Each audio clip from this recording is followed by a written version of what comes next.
नमस्कार, one India Hindi में आपका स्वागत है। चिराग पासवान के चाचा पशुपति कुमार पारस ने उनके खिलाफ मोर्चा खोलते हुए पार्टी पर एक तरह से कब्जा जमा लिया है। उन्हें पार्टी के 6 में से 5 सांसदों का साथ मिला है, जिसके चलते पशुपति पारस लोकसभा में पार्टी के संसदीय दल के नेता भी चुने गए।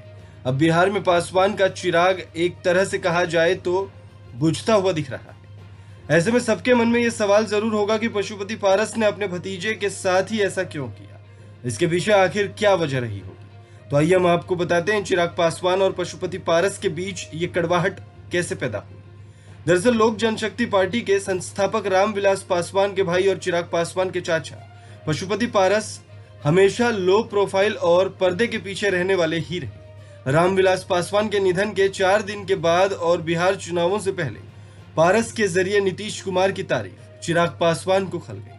गुस्साए चिराग ने चाचा को पार्टी से निकालने तक की धमकी दे दी थी और उन्हें परिवार के नहीं होने तक की बात कह दी थी। इसके जवाब में पारस ने भी कहा था कि आज से तुम्हारे लिए तुम्हारे चाचा मर गए। इस गर्मा गर्मी के बाद चाचा भतीजे के बीच मुश्किल से ही बात होती थी। सूत्रों के मुताबिक पशुपति पारस बिहार विधानसभा चुनाव में कभी भी एनडीए से अलग होकर चुनाव लड़ने या बीजेपी जेडीयू के खिलाफ एलजेपी के उम्मीदवार खड़े करने के पक्ष में नहीं थे।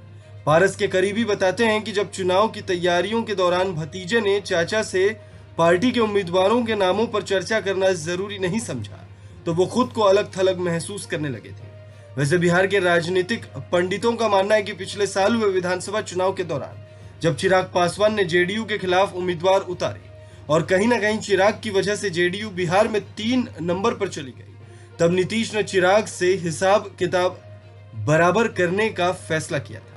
इसलिए पहले उनके दल के एकमात्र विधायक को अपने पार्टी में शामिल कराया और विधान परिषद में अब मंत्री नीरज बबलू की पत्नी बीजेपी में शामिल हुई। लेकिन संसदीय दल में सेंध लगाने का जिम्मा नीतीश ने अपने सबसे विश्वसनीय सलाहकार और लोकसभा में संसदीय दल के नेता राजीव रंजन उर्फ लल्लन सिंह को सौंपा। एलजेपी में आई इस फूट में महेश्वर हजारी की भी अहम भूमिका मानी जा रही है, जो पशुपति पारस के रिश्ते में ममेरा भाई भी हैं।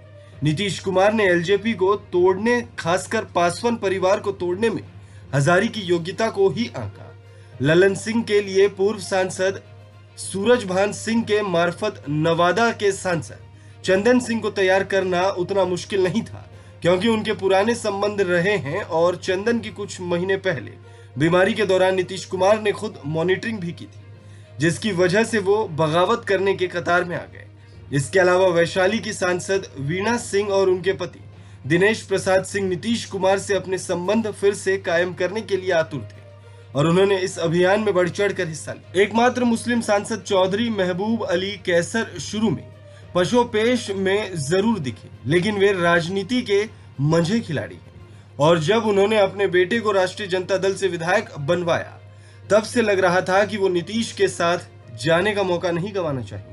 पिछले लोकसभा चुनाव के दौरान जब उनकी उम्मीदवारी पर पेंच फंसा था, तब नीतीश ने रामविलास पासवान को कहकर उनका टिकट पक्का करवाया था। पशुपति पारस, जिनका चिराग से शुरू से 36 का आंकड़ा रहा, पार्टी में अपने आप को नजरअंदाज किए जाने से दुखी चल रहे थे। उनको मालूम था कि भाई रामविलास पासवान के जाने के बाद राजनीतिक महत्व तो दूर, शायद परिवार में भी उनको अलग थलग किया जा सकता है और नीतीश कुमार को लेकर उनका नरम रवैया किसी से छुपा नहीं है। इस खबर में फिलहाल इतना ही। तमाम अपडेट्स के लिए बने रहिए वन इंडिया हिंदी के साथ।